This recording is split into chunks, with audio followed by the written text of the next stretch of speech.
Olá, o programa Memórias do Poder Legislativo, idealizado pela Associação dos Parlamentares do Estado de São Paulo, recebe o deputado Adriano Diogo, que cumpriu 3 mandatos nesta Casa de Leis entre os anos 2003 e 2015. Também foi vereador na cidade de São Paulo por 4 mandatos e secretário do Verde e do Meio Ambiente. É geólogo sanitarista por formação na USP, filho do bairro da Moca, um batalhador pela memória, a verdade e a justiça. Nesta segunda parte, vamos conhecer um pouco mais da trajetória política do deputado Adriano Diogo. Muito bem-vindo ao estúdio da TV Alesp. Falávamos na primeira parte do programa sobre a questão ambiental, que é crucial numa cidade como São Paulo, né? Os nossos rios poluídos aí, que podiam ser um cartão postal da cidade de São Paulo, ter o Tietê como está, o Pinheiros. Isso depois de pelo menos 20 anos de empreendimentos aí do governo do estado, bilhões, dinheiro dos paulistas investidos em obras de saneamento. Parece que há tanta coisa a ser feita ainda, deputado. Por quê, hein? Tem tanta coisa a ser feita porque quando faz errado e tão caro que depois tem que repetir, né? E sem muita base, assim, muito no chute, né? Sim. Então, por exemplo, o recurso hídrico. Quando eu estive lá na Secretaria do Verde e Meio Ambiente, como a minha questão de recursos hídricos a minha origem é muito forte, eu fiz esse projeto das bacias experimentais. Sim. E despoluir a bacia do Sapateiro, que é a nossa bacia aqui do lado. Sim, que está aqui do lado do Ibirapuera. Então, esse conceito de despoluição, porque por que as represas são poluídas, né? Elas foram concebidas para geração de energia elétrica. Então podia jogar esgoto. Pois é. O próprio poder público fazia essa loucura. Mas dá para despoluir? A pergunta é, dá para despoluir sem ter que gastar bilhões, trilhões para ser uma desculpa para poder gastar mais dinheiro público? Dá. É fácil, relativamente fácil. É uma escolha política. Eu digo isso, por exemplo, quando foi feita a obra de aprofundamento da calha do Tietê, um rio de cabeceira, com pouca água, vamos dizer assim, perto de outros grandes rios, que as pessoas comparam o Tietê com o Rio Sena. O Rio Sena tem muito mais água, tem margem. Aliás, a margem do Tietê, que poderia servir como um cartão postal, foi ampliada a marginal, foi construída mais uma pista, 3 pistas agora, quer dizer, é mais difícil devolver ao rio a sua margem, a sua área, né? Tudo que no mundo são soluções baratas, aqui no Brasil fica caro. Então nós tínhamos uma malha ferroviária fantástica do período da dominação inglesa. Sim. Toda essa malha ferroviária foi destruída. Sucateada, literalmente. Sucateada. Chegamos a ter nos anos 60 30 mil quilômetros de ferrovias operacionais. Hoje tem muito menos que isso, talvez 1/3. E a questão dos recursos hídricos, o mesmo erro de todo daquele período da escolha do modelo Billings, do engenheiro Billings, do modelo Light, os erros continuam sendo repetidos, né? Então é evidente, a Sabesp agora vai passar por uma reestruturação. A Sabesp vai deixar só o abastecimento de água e tratamento de esgoto, vai entrar na questão de regularização de loteamentos, no lixo. Que são correlatos, de certa forma. Lógico. Porque a gente trata muito mal a nossa água. Já temos pouca água aqui num rio de cabeceira como o Tietê, que poderia servir, inclusive, como uma hidrovia, né? Trazer cargas de baixo valor agregado, transportar o lixo, transportar brita, areia, tudo pelo rio e não por caminhões nas marginais. Isso seria perfeitamente possível. Eu acho que pode haver agora, daqui para frente, embora a nível federal a concepção ambiental vai ser subordinada à agricultura, ao agronegócio, eu acho que aqui em São Paulo pode se dar um salto de ambiental importante. Eu acho que eu acho que essa mudança de protagonismo, eu não sei se já foi divulgado, amplamente divulgado, que a Sabesp vai assumir outros Sim, mais competências, vamos dizer, né? Porque no setor de transporte, você viu, a experiência do monotrilho aqui na capital foi desastrosa. Continua sendo, na verdade, é uma experiência... Uma abandonou e a da Vila Prudente, lá que ia para a cidade de Tiradentes, está abandonando. Então, eu não posso entender, mas eu acho que para a próxima década, em que pese esse período... Porque qual vai ser a cara desses próximos 4 anos? Venda do patrimônio, transferência de responsabilidades. Não sei se esse modelo que vai vir aí, para o Estado de São Paulo, vai ser bom. Porque parece que o modelo que vai ser implantado no Brasil é o mesmo que vai ser implantado no Estado de São Paulo. Mas eu acredito, e a questão ambiental é sempre vista pelos projetos neoliberais como um estorvo, né? O neoliberalismo do jeito autoritário, desse modelo que vem vindo aí, a questão ambiental, então, por exemplo, as áreas mais nobres, quais são as áreas mais nobres do Estado de São Paulo hoje? São os parques. Sim. Né? São as áreas que têm mais vegetação, são as áreas mais bem consolidadas. Essas áreas podem ser objeto de um avanço de uma especulação Sim. sem precedentes na sua utilização. Qualquer remanescente verde em área central, que deveria ser o pulmão das cidades, né? E a gente vê aí, por exemplo, o avanço por sobre a Cantareira, o entorno das represas, porque a ocupação desordenada. O maior desequilíbrio ambiental é a pobreza e a miséria, né? Se essas novas propostas macroeconômicas para o Brasil não trouxerem uma sustentabilidade dessas populações mais pobres, sim, como consequência, os recursos naturais... Continuamos errando esses mesmos erros, porque a população continua sendo expulsa das áreas centrais, a gente vê muitos prédios fechados e o entorno das represas, ou a Serra da Cantareira e a reserva da biosfera que a gente tem em São Paulo, tendo pequenos claros, assim, ela vai desmontando, até porque algumas obras que passam ali, o Rodoanel Norte, por exemplo, ele não serve para conter, parece que ele leva mais gente para próximo dele. Então, porque acontece o seguinte, Jorge, a única boa notícia que tem nisso tudo, comparável com outros períodos autoritários, é que talvez não haja um fluxo migratório. Sim, como houve, porque tem a região do Nordeste, que é a região mais vulnerável, está um pouco mais consolidada com programas sociais. Sim. E isso não vai forçar um fluxo migratório tão agressivo. Mas está tendo um fluxo migratório. Continua. O estado de São Paulo, um estado industrializado, ele ainda continua atraindo. Apesar onde há riqueza, os povos confluem. É natural que ainda haja tanta gente querendo sair da América Central e tentar chegar aos Estados Unidos ou dos países que antes estavam na cortina de ferro. Né, e tentar migrar para o lado da Europa, é natural isso, e em São Paulo não é diferente. Esse desequilíbrio populacional gera um desequilíbrio ambiental, né? Sim. Porque não existe meio ambiente sem ser humano, né? E essa visão, hein, do ser humano, será que também os políticos deixaram de lado que o ser humano é o centro, ele é a medida de todas as coisas, é a partir dele que a gente tem que buscar as políticas públicas, aliás, no indivíduo. A gente olha no povo, mas esquece às vezes o indivíduo. Então, voltando àquela questão inicial que eu coloquei, a teologia da libertação, a teologia da solidariedade, foi transformada na teologia da prosperidade, do negócio, né? Da riqueza. Essa visão de mundo elimina qualquer solidariedade ao cidadão. Isso quer dizer que o fosso da desigualdade tende a aumentar. Ah, sem dúvida.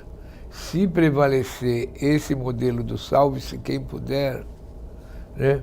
Porque a política, como eu te disse, a política deixou de ser a política da comunidade, sim, da convivência, para ser a política do Facebook, né?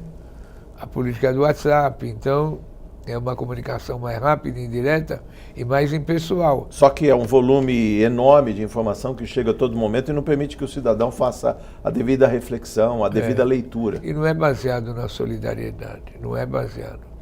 A solidariedade, o ser humano, a valorização do ser humano. Você imagina se for aprovada uma legislação agressiva em relação à aposentadoria, Sim.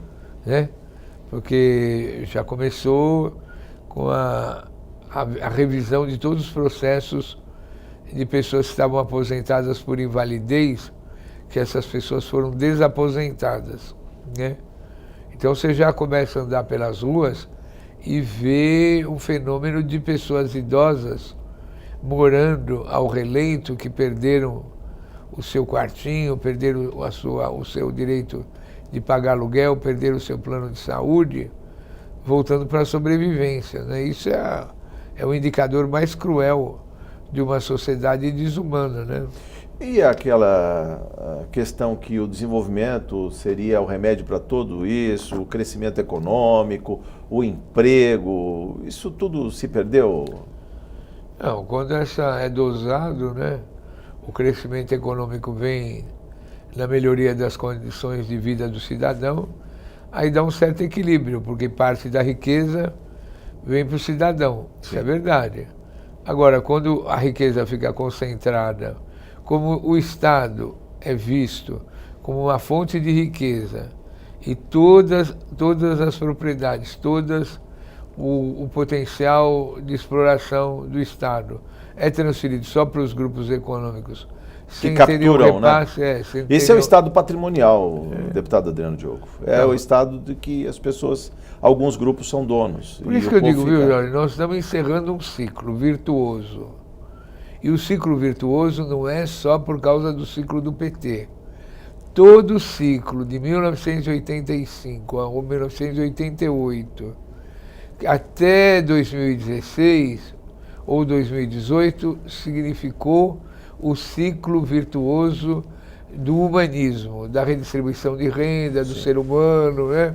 Agora nós vamos começar um outro ciclo avassalador, que é o ciclo dos empresários, do lucro, dos rentistas, dos banqueiros, né? Das forças que investiram. Isso mostra um pêndulo, literalmente. A gente passou pelo ideal, foi até um extremo, volta ao outro extremo, e aí as coisas vão sendo reconstruídas. Depois não sabe quanto tempo vai durar esse ciclo Sim. autoritário, aí volta para um ciclo mais redistributivo, mais humanista, mais ambiental, né?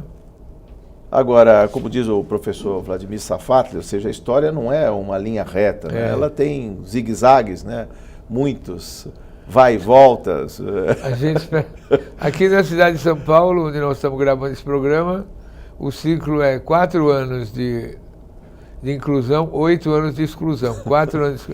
Espero que geometricamente não seja tão duradouro. O último perrengue durou 21 anos, né? Pois é, mas... Era para durar 2, durou 21. Ainda falando das possibilidades do mandato numa casa como essa, dos grandes temas, falávamos no programa anterior, na primeira parte, sobre uma comissão da verdade, mas tem coisa que fica, por exemplo, a questão ambiental, a política de resíduos sólidos. Hoje já se busca, por exemplo, a questão do canudinho, mas tem que lembrar que lá atrás tudo era dejeto. Toda a população, a poluição difusa das cidades, acabava numa enchente, sendo carreada aí para o leito do Tietê. A população parece estar mais vigilante. E eu lembro do seu mandato, o seu trabalho aqui na construção dessa lei. 12.305. Do resíduos, né? A lei, a política estadual de resíduos sólidos. Não, depois também tivemos aquela bonita no tempo do Graziano, sim, que eram os gases de efeito estufa. Exatamente. O Graziano tem uma dificuldade enorme em se relacionar, mas é o seguinte... O que eu quero dizer é na política ambiental. Por que dá para fazer tanta coisa aqui na Assembleia? Porque apesar de ter 93, são tão poucos os que efetivamente sabem usufruir do mandato parlamentar, tem tanto espaço para trabalhar, tanto espaço, sem colidir, sem machucar, sem desautorizar, tem tanto espaço que aqui é uma coisa maravilhosa, não é, as câmaras municipais, por exemplo, sim, elas são muito mais congestionadas. Além de elas serem um varejo muito grande no atendimento, é mais congestionada. Aqui não, aqui Tem enormes avenidas para você construir.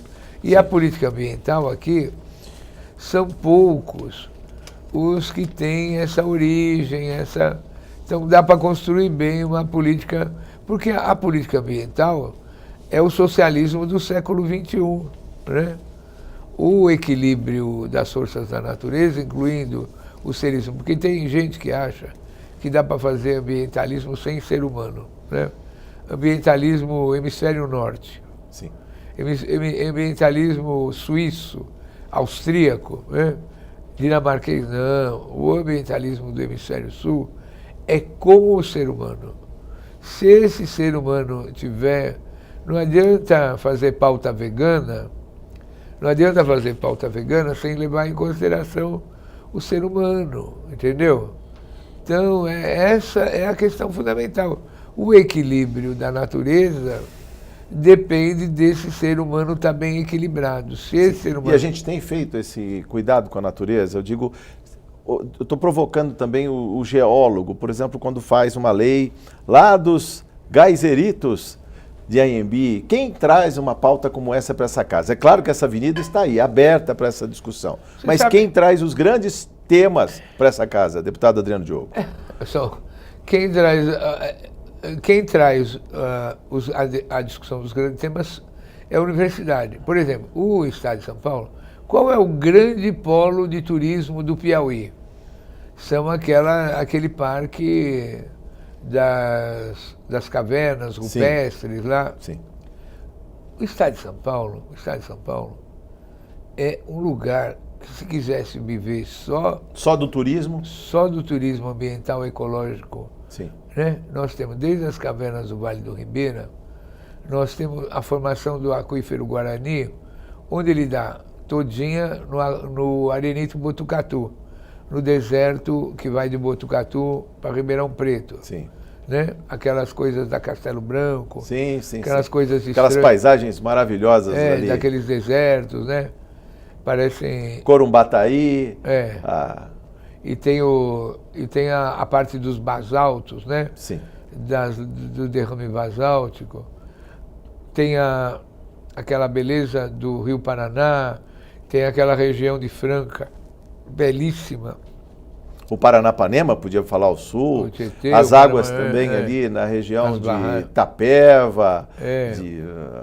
E também tem as regiões, como a gente fez aqui na cidade de São Paulo, né?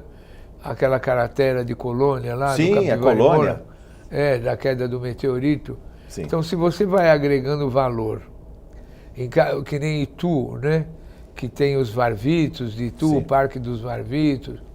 Se você faz o Estado de São Paulo agregando as belezas naturais ao conhecimento teórico e tal, e você, aqui no Pico do Jaraguá, né, que tinha a mineração de ouro do José Bonifácio e toda... E hoje está lá a mata preservada. O que já foi um descampado total, né? Uma escarpa ali que foi a prospecção.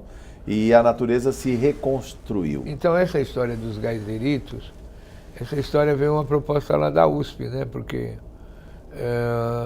essa reserva de geyseritos que nós temos aqui perto da Castelo Branco... Sim. A cidade de Anhembi, né? Anhembi,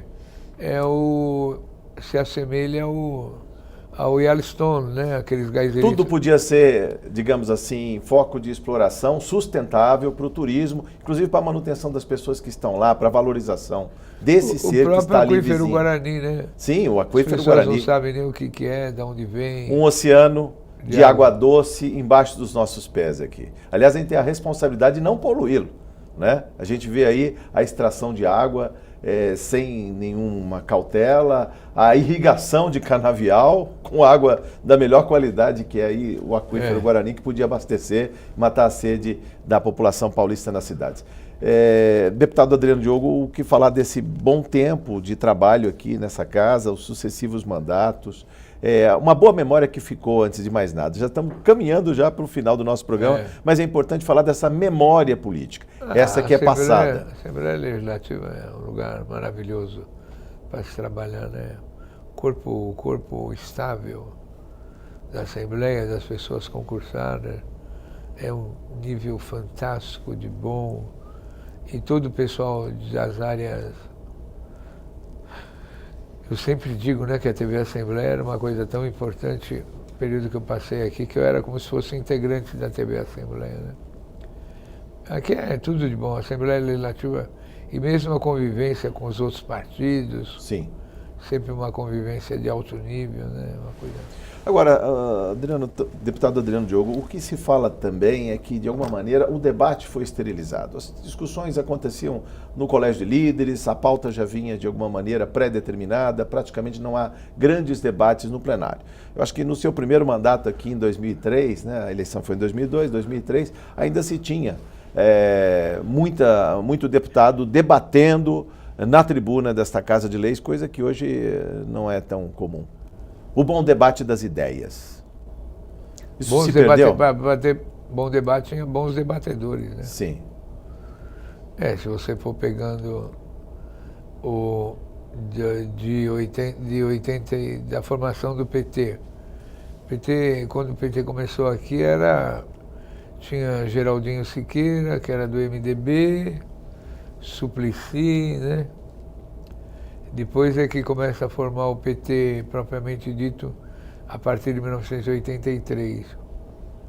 O PT teve grandes deputados, deu uma enorme contribuição ao debate político aqui, grandes polemistas, né? Zé Disseu, Erundina? Clara Ante, Erundina.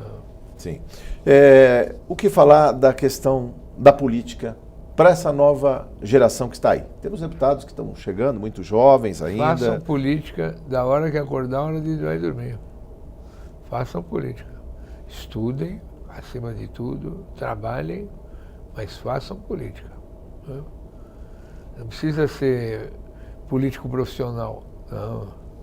Tem que ser político dentro da sua atribuição. Quanto menos profissionalizada for a política, melhor, mais sincera, né? As pessoas ainda acreditam na política, Adriano? A gente vê também um certo desalento aí. Tem nada. Muita gente ficou fora da eleição, não votou, votou em branco, votou nulo. Não teve aquela festa democrática como se falava nessa última eleição. Parece que as pessoas foram... A política agora está sendo feita na religião. A religião voltou a fazer política. A política não está sendo feita, a política está sendo feita nas igrejas e nos computadores, né? Os computadores. Então, a política é consenso. Para você ter consenso, tem que ter diálogo. Se não tiver consenso, é dissenso, é destruição. Quando a política não tem...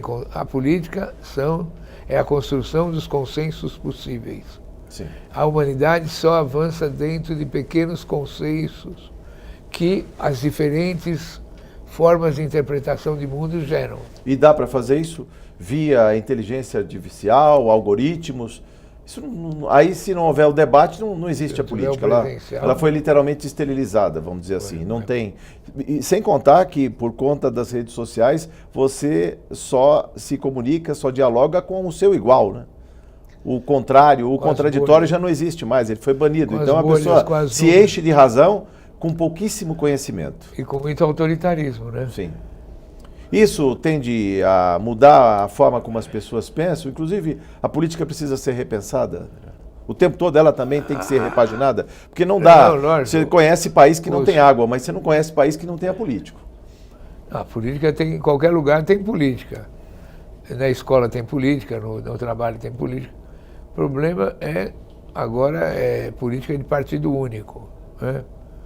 Voltou um autoritarismo, uma perseguição muito grande ao PT. Nós do PT estamos sendo perseguidos como os judeus na Segunda Guerra. E aí o que vão fazer? Vão nos levar para os campos de concentração? Vão colocar a gente na clandestinidade? Vão proibir que nós nos expressemos? Isso aí não dá certo, está errado. Deputado Adriano Diogo, foi um prazer conversar com o senhor. Nosso programa, infelizmente, se encerra por absoluta falta de tempo, não de histórias, né, da política. Foi um prazer conversar contigo. Volte mais vezes, se tiver oportunidade, para debater, para os programas aqui da TV Alesp. É um prazer recebê-lo. Muito obrigado pela oportunidade, Jorge. É um prazer também conversar. O programa Memórias do Poder Legislativo com o deputado Adriano Diogo fica por aqui. Obrigado por sua audiência. Até a próxima oportunidade.